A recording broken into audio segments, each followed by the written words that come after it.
Namaskaram everyone.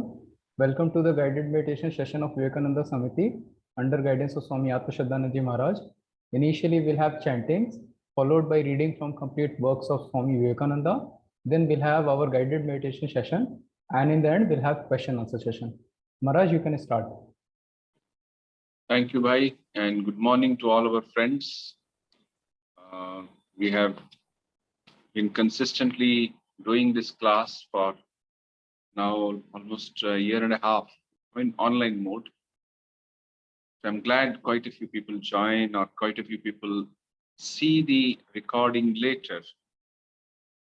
When I recently visited our ashram in Delhi, so I happened to bump into 2-3 devotees whom I do not know, but they all said that they watch the recording of this meditation session, which is a very noble thing that they are interested in these matters.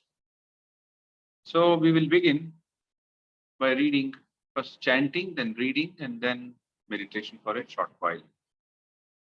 We can directly go to meditation if you so wish, but then I find that that will be more mechanical. It will be less fruitful. You know, in order that, suppose you want to dig, you want to plant a seed, you have to first dig the soil and remove the unwanted things from the soil. And once you have made the soil ready, then you put the seed, then it is more fruitful, it sprouts, you take care of it. Likewise, in meditation also, first we have to prepare our mind soil, so to say. Mind is like a soil, where you have to place the seed of concentration, or the seed of love for the object of meditation. Before I begin, let me share one small insight which I found in one of the books by Swami Atmashraddhananda ji. He was one of a very original deep thinker, one of the monks. 50 years back, he passed away. He lived in US for about 30-40 years. So he was an Indian, he was born and brought up here. He went there and as instructed or as told by the Belur Math. Now, what he says in his article, it's about the difference between meditation and thinking. It's a very significant subject. Meditation and thinking, how they're different. He says in real meditation, it is like not just thinking about some subject. There's a lot of emotion involved in that. So actually we have these 3 faculties. Faculty of thinking, which is necessary for meditation to some extent to begin with. Later on, it's not required. You're absorbed. In thinking, we are generally thinking one, and then second, and then third, and then fourth aspect of something, right? But in meditation, you are just absorbing. It's just like to take an example of a rasagulla or a gulab jamun or even jalebi. Once you prepare the raw jalebi or rasagulla, then you have to, whatever dough is available with that, you make it deep fry or whatever. And then you have to soak it in the syrup. So it absorbs the whole syrup and becomes very sweet. Likewise, the mind has to completely get absorbed in the object of its meditation. But before that, of course, we have to prepare the dough, which means we have to think properly, remove some accretions and unwanted thoughts and line of thinking. But then finally, you have to absorb yourself in the object. So generally, our object is our Ishta Devata, the God whom we meditate on, or on the divinity whom we worship. Some people have some secular kind of meditations. Secular. That also has got some benefit in terms of concentration. It improves concentration. But meditation, to become a spiritual practice, must have a spiritual object for meditation. So that transforms character, that transforms your thinking, your attitudes, and you become a much better human being, which is very important. So one small thing I'll read and then continue. I'm reading from another article before I come to chanting for today. So, a meditation sometimes is said to be a part of yoga. Right? So, yoga, many people think means separation of Purusha from Prakriti, from the self, from the non-self. Purusha and Prakriti. Non-self is Prakriti here. So, whereas the type of meditation which Swami Vivekananda taught, it is more like the reunion of Jivatman with Paramatman, the merging of the individualized consciousness into the universal consciousness. So that let's try to bear in mind. So let's begin now. We will begin with the chanting. Please sit straight.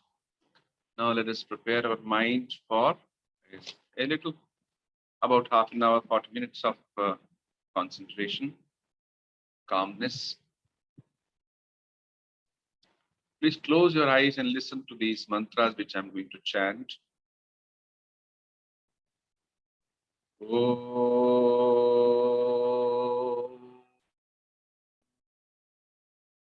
Om.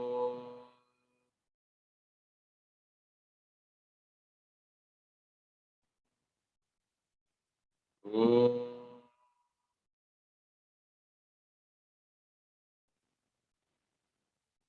Om.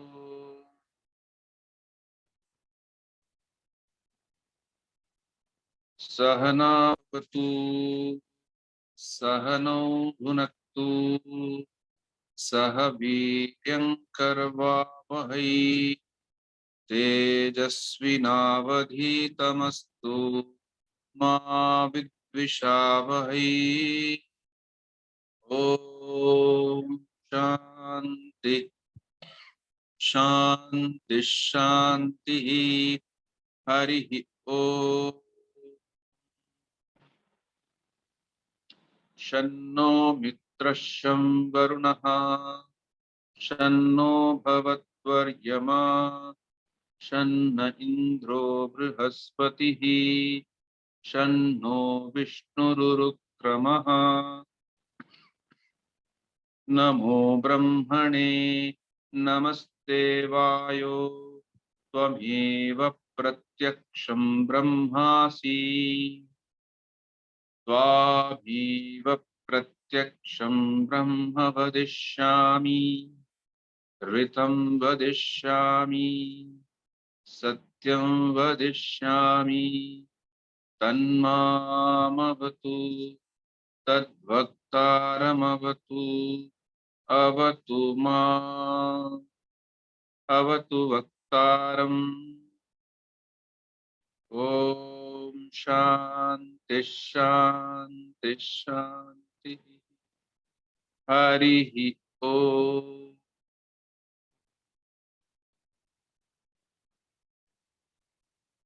Asato ma sadgamaya. Tamaso ma jyotirgamaya. Mrityorma amritam gamaya.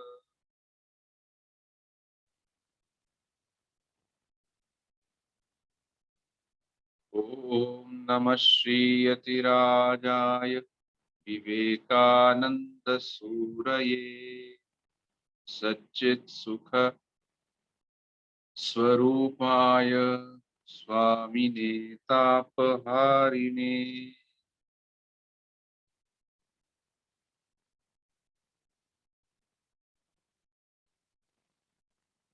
Now I'll read a passage from Swami Vivekananda's teachings.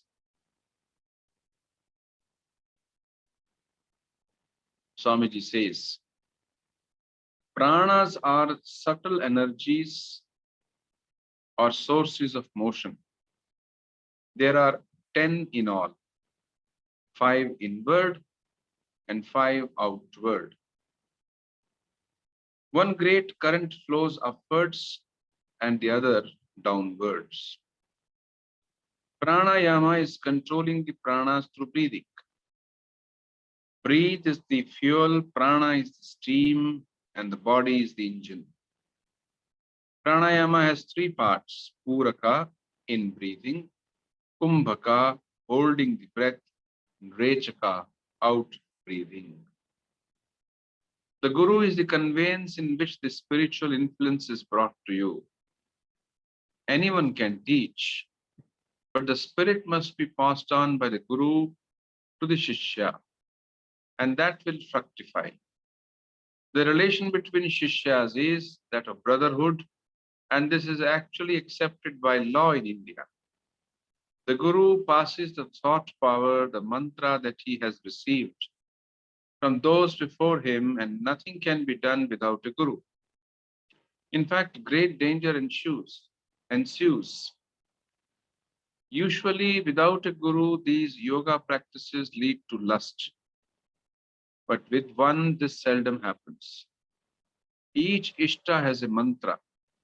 The Ishta is the ideal peculiar to the particular worshipper. The mantra is the external word to express it. Constant repetition of the mantra or the word helps to fix the ideal firmly in the mind. This method of worship prevails among religious devotees all over India. That's for today's reading. A small contemplation or reflection over what we have read. Pranas are subtle energies, Swami says, and they are 10 in number. See, you know the word pranayama. Ayama means control. Ayam. To control the prana. So prana is most visible through the breath. Suppose you close somebody's nose, you know what's going to happen. And breath, once it stops the other activities of the body. Or when we say, sometimes conversely, when all the activities have stopped, the prana will stop. The breathing will stop. So prana is the basic energy in us, life force.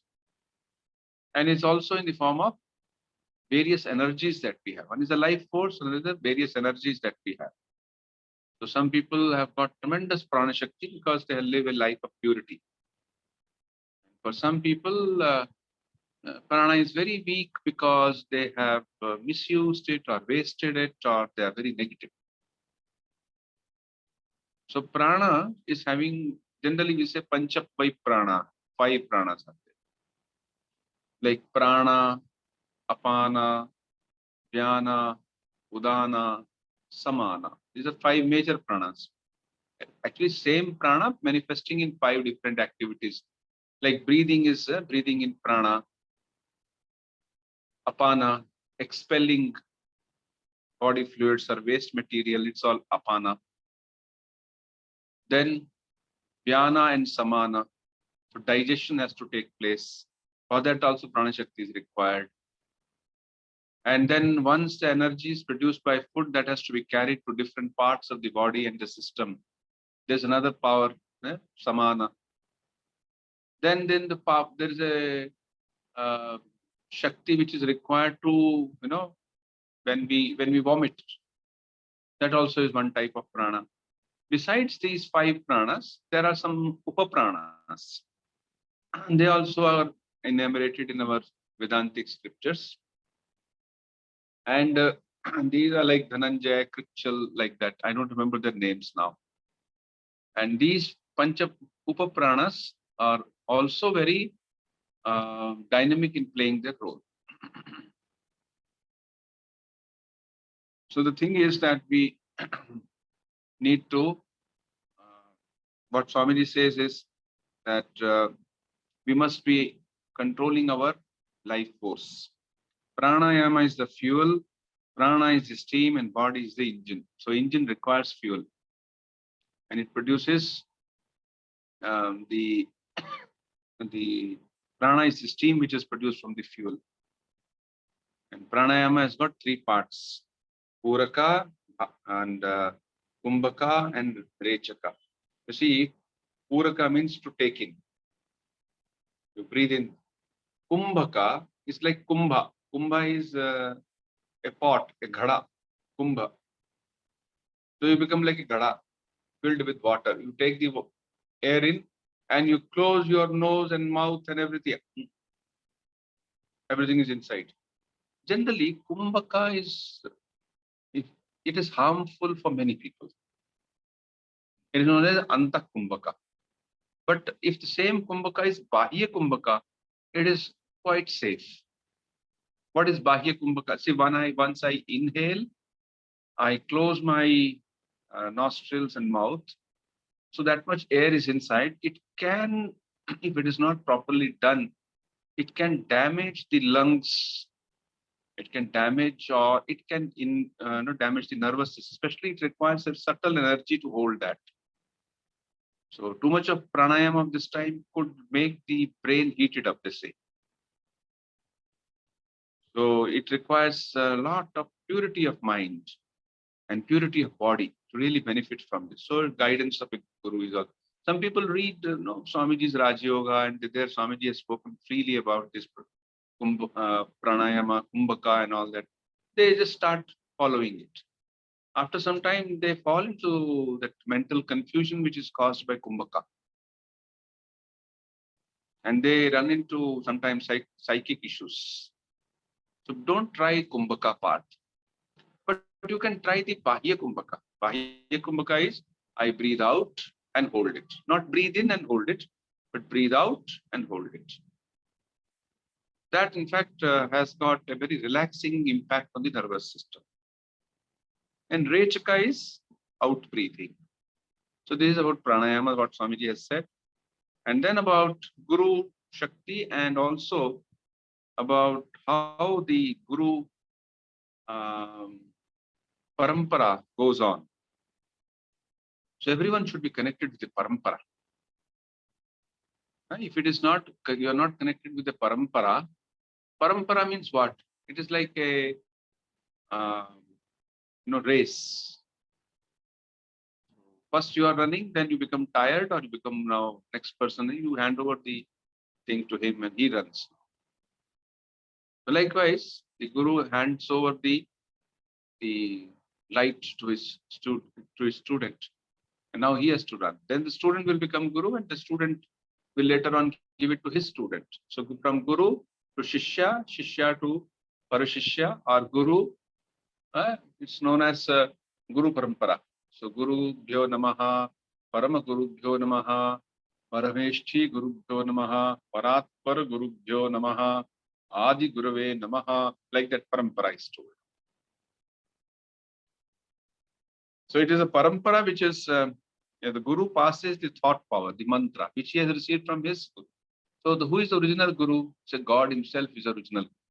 There's a beautiful verse in the Shvetashvatar Upanishad. I'll chant it because many of you would not have heard it. It's nice to hear this.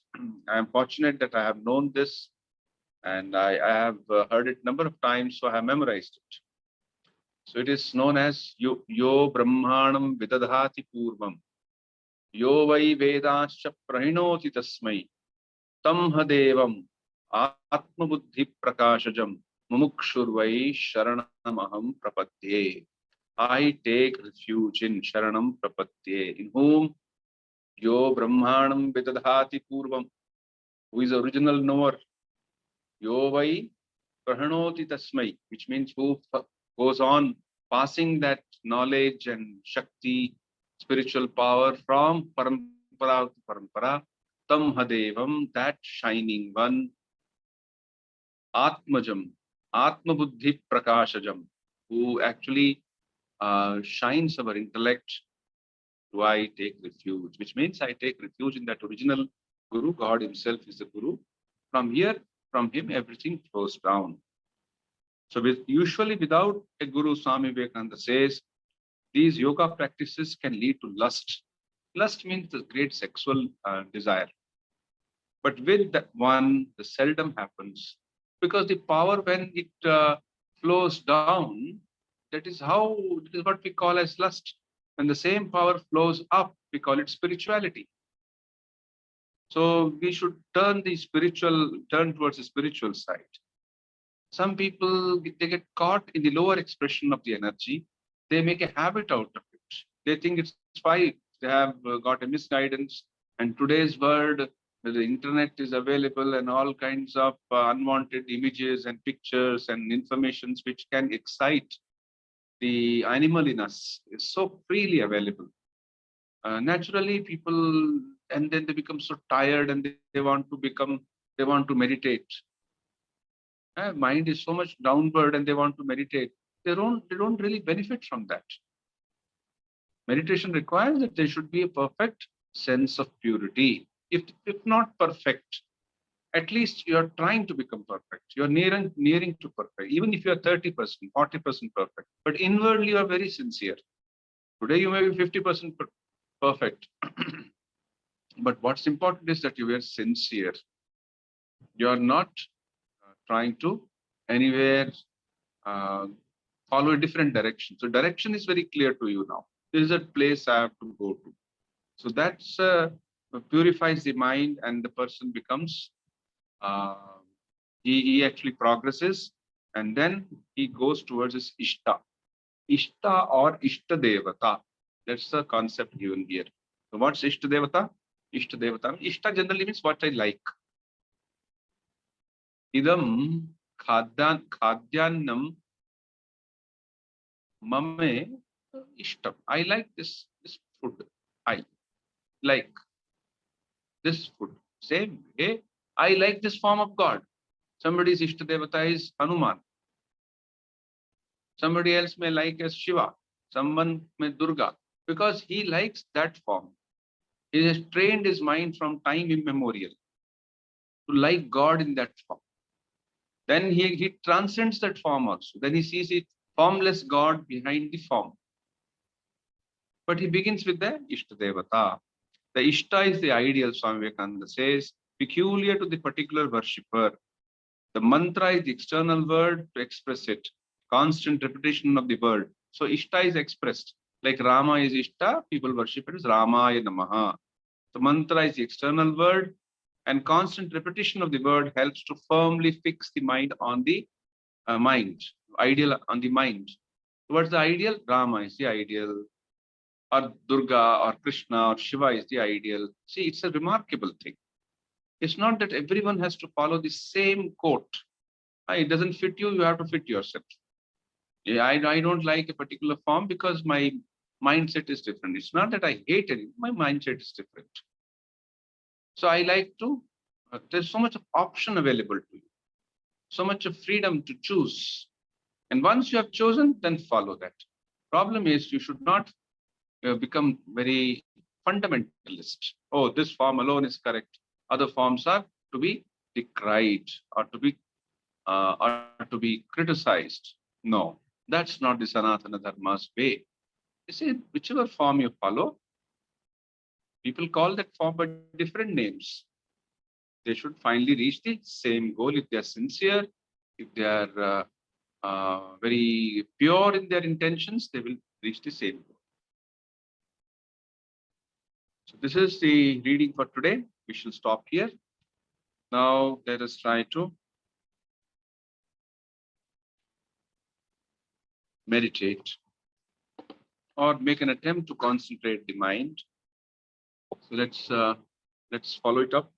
Next 15-20 minutes, please sit straight. Please sit straight. Keep your neck and head in the straight line. Don't stoop forward. Don't take it backward. Okay. Close the eyes. Keep your spinal column straight. We have the freedom, we have the choice to mix it straight. So let us sit straight. Keep your hands in your lap or on the sides or on the thighs. Take a long breath and exhale without holding it. But exhale fully, slowly, fully. We'll repeat twice.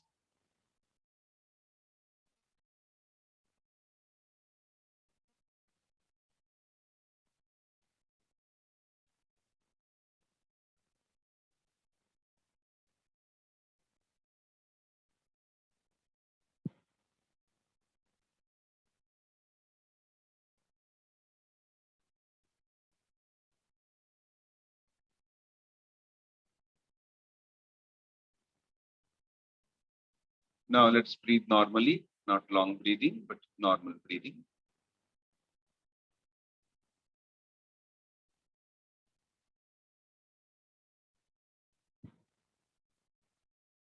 Let us mentally feel relaxed. Let us feel a bit detached from our surroundings, our physical surroundings as well as mental surroundings.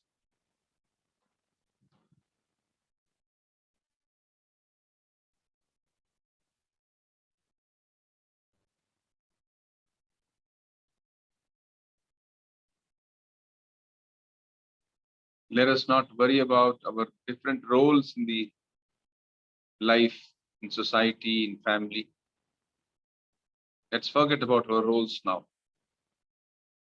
We are not our roles, not our passing identities. We are part of the divine. The same divine dwells in all. Same consciousness, same Chaitanyam dwells in all.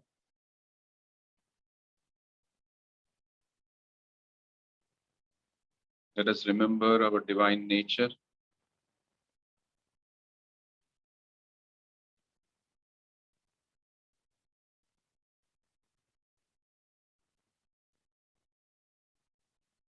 Remember the divinity in all.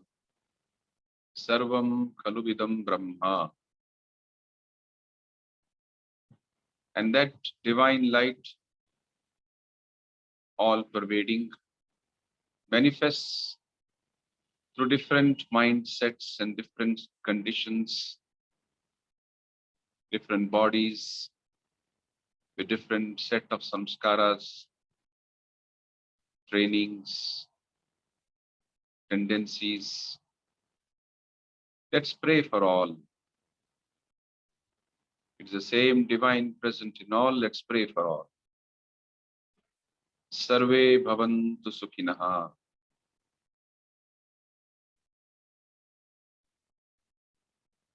May all beings be at peace. Sarve janaha dharma margam anusaranti. May all follow the path of right thinking, right action, right feeling. May all enjoy peace. May all enjoy inner bliss. May we be free from all misery and pain, all shokam, tapam, rogam.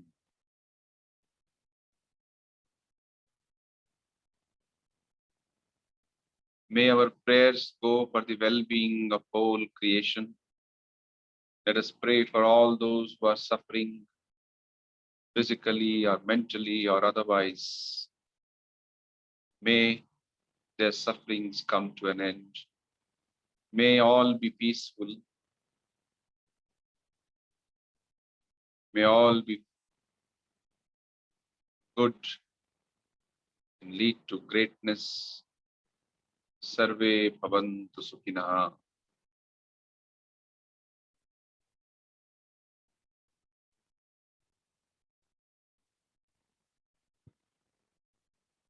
Feel that your mind is filled with positive thoughts, positive about others, and positive about yourself. Feel that you are positive. Your body, your mind is all soaked in positivity.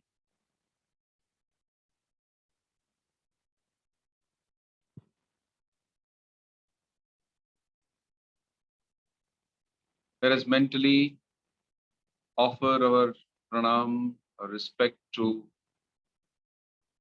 the ultimate reality manifesting as various names and forms.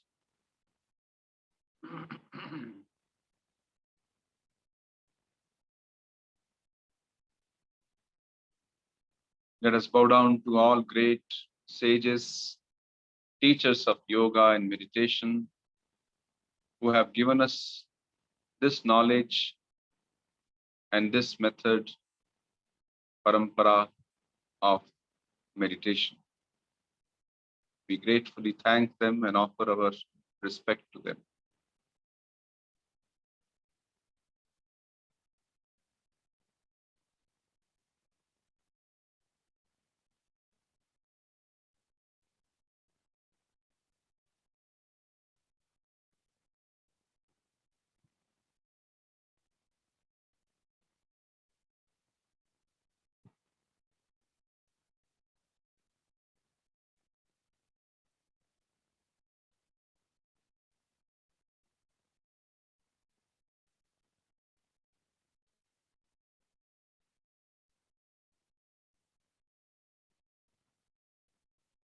Let us feel that we are in the present moment.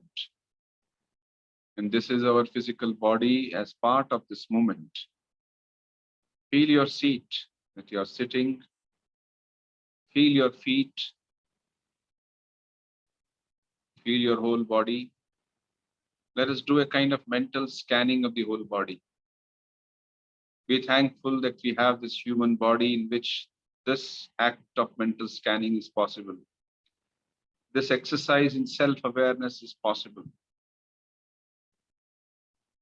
Be aware of your legs, both the feet, the toes,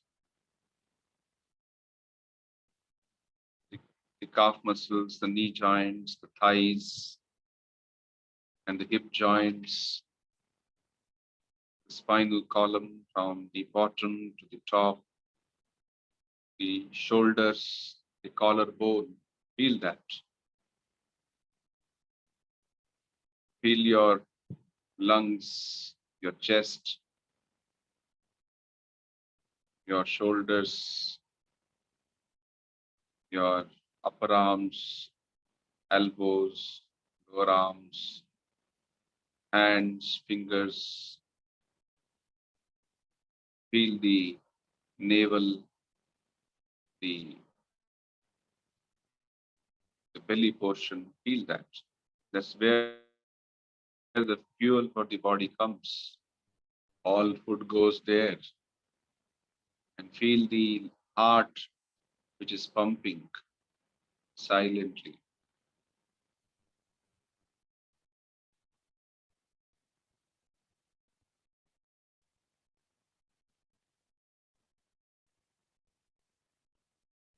Feel the shoulders, the neck, the head, the forehead, eyes and eyebrows, the ears, the earlobes, cheeks, chin, nose, tip. Feel the whole body. You're at peace, you're healthy, you're strong.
Now try to feel the energy inside your body, the prana, from the toe to the head, from the fingers of your both the hands to the nostrils. Everything is filled with energy, subtle energy.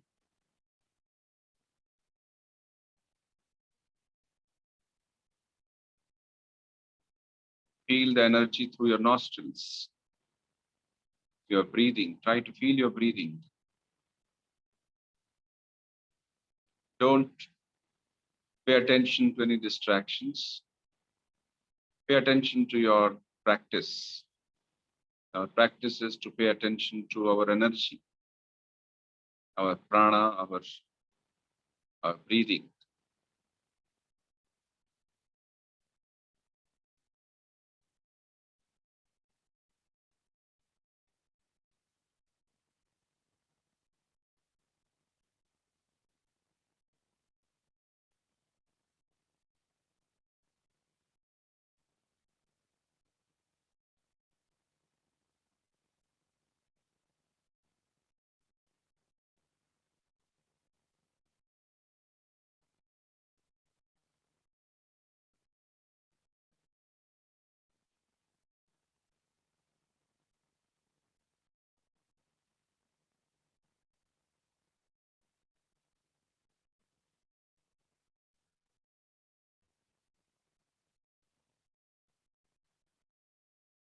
And now try to feel that you have a subtle instrument called your mind.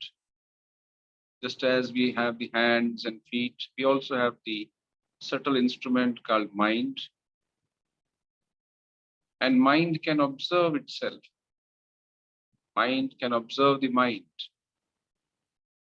That's the great power of human beings. We are not only aware, we are self-aware. So let's watch our mind.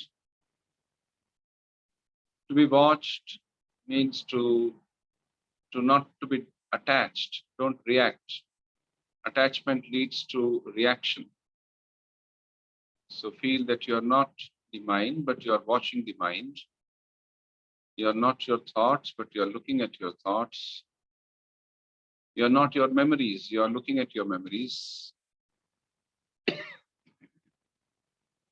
Good and bad, pleasant, unpleasant. Don't think of the future at the moment, just be in the present. Let not the past affect you. Feel you are beyond the past and the future, you are the present moment.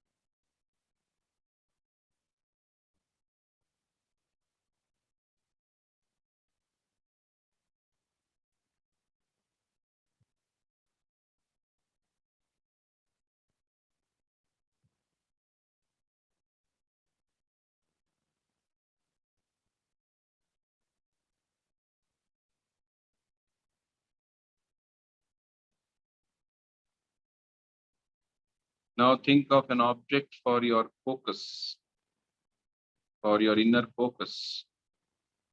In the center of the chest, think of a divine object, your Devata, or the flame of a burning candle representing divinity, peace, holiness. And focus the mind there. We try to focus in the center of the chest on our Ishtadevata or the flame of a candle. Let us chant Om and then remain fixed for some time. Om.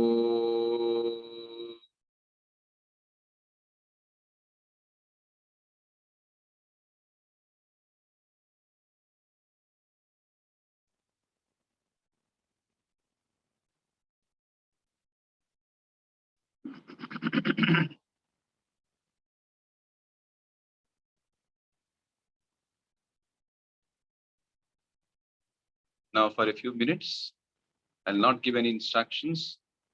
Please try to practice this inner focus on that visualized form.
Let us conclude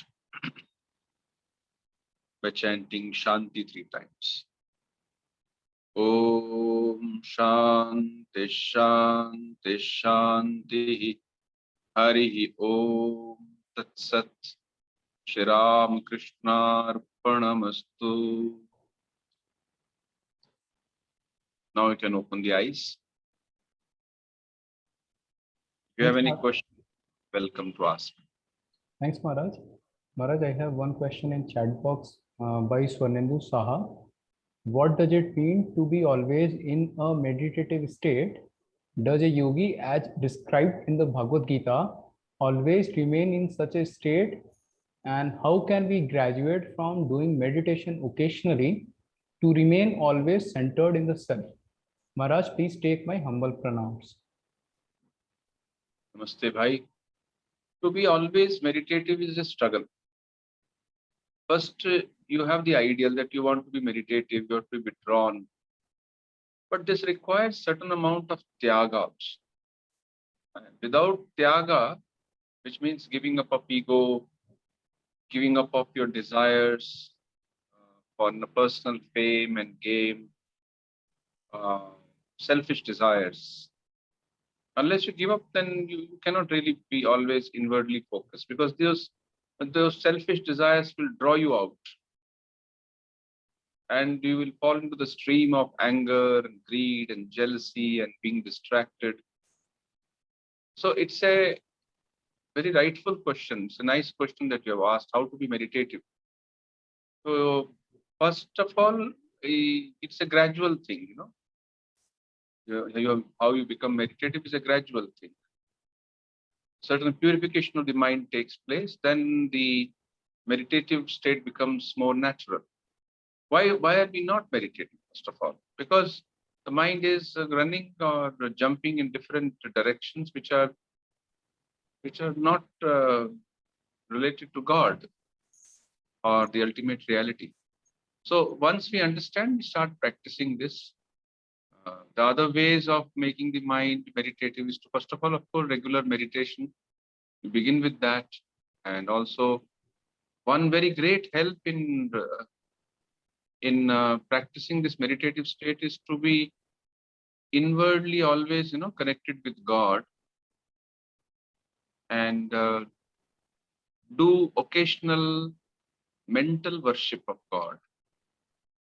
External worship is, going to Shivji or going to Ramji and offering flowers and things like that, which is traditionally is considered the first stage, or rather the lower stage.